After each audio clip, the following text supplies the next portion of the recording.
Alright, Kaley's speech advocated for reform in primary and secondary education, primarily through the process of No Child Left Behind. She stated three main ways as to how to go about this, and they were effective teaching staff, getting accountability, and reports. For my debate, I will discuss the discrepancies within each of her arguments. One way that Kaley believes that we can make sure that teachers are effective is to cleanse those that are not doing a good job. While I am all personally for having qualified teaching staff, I believe that it's easier said than done to determine which teachers are good and those that are not.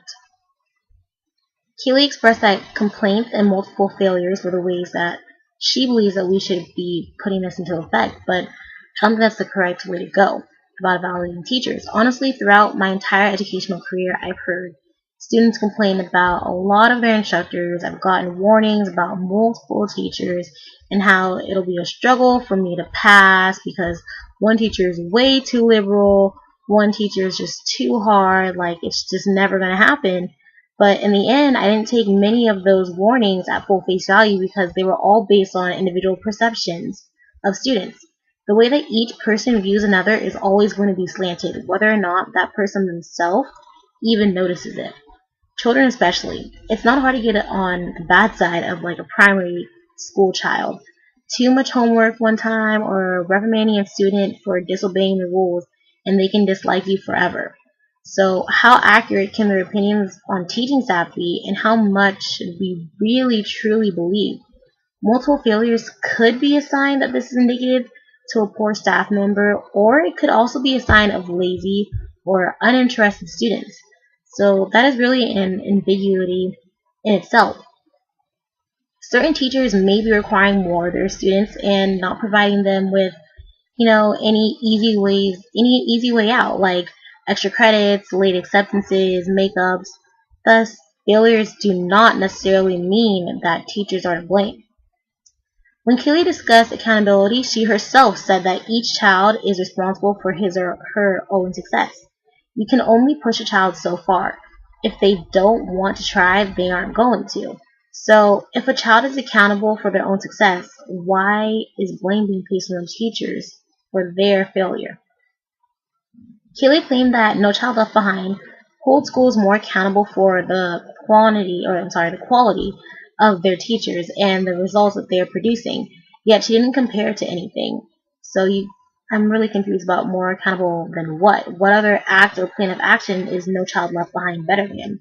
None, because I'm pretty sure that there are a lot of reforms that are better than just sitting around and doing nothing.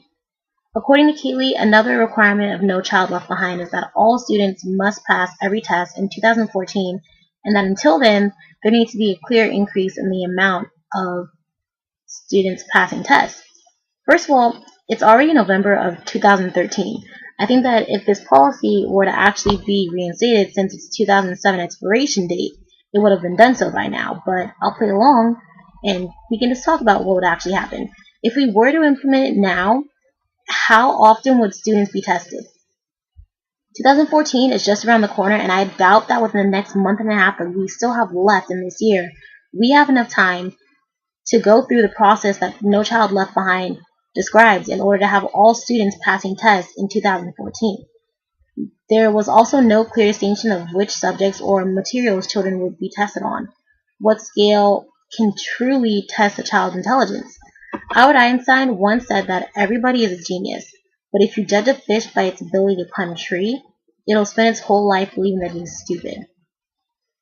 I don't agree with the survey that Kaley provided as evidence where most people believe that emphasis on test results will improve quality of public education of all students. Yes, competition does make some students try harder, yet it threatens others, and again, you cannot expect every child to perform well when they are only being scored on core subjects such as reading, math, science, and history. Again, the Albert Einstein quote fits in here.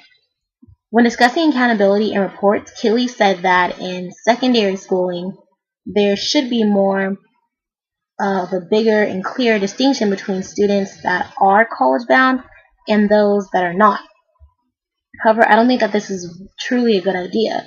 Students that are not college-bound may be so due to choice, lack of funds, or many other underlying factors, and bringing these factors to light, and especially using them and dividing them amongst their peers due to these reasonings, can harm the problem just as much as it can pacify it.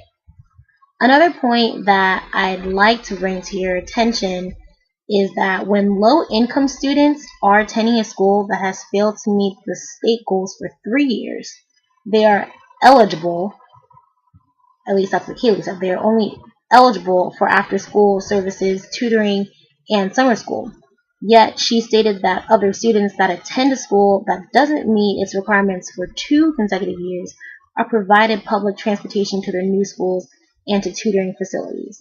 So why is it that the students that are already at a disadvantage are merely eligible for change and better circumstances, whereas those in more affluent families have the improving privileges guaranteed? I personally do not think that's fair.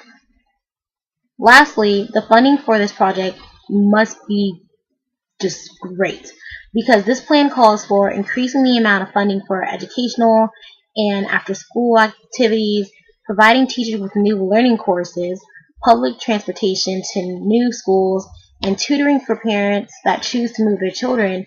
And that's not taking into account the extra resources such as tutoring for those that are labeled less likely to attend college, those schools that aren't meeting their goals. It's not all free. That's a lot of money that is coming from taxpayers, and that's just a lot of money that we're going to be throwing at this No Child Left Behind plan, and I really don't think that's necessarily smart.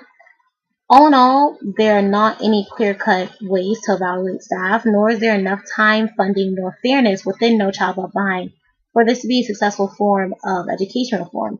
Yes, there should be reform amongst primary and secondary schools.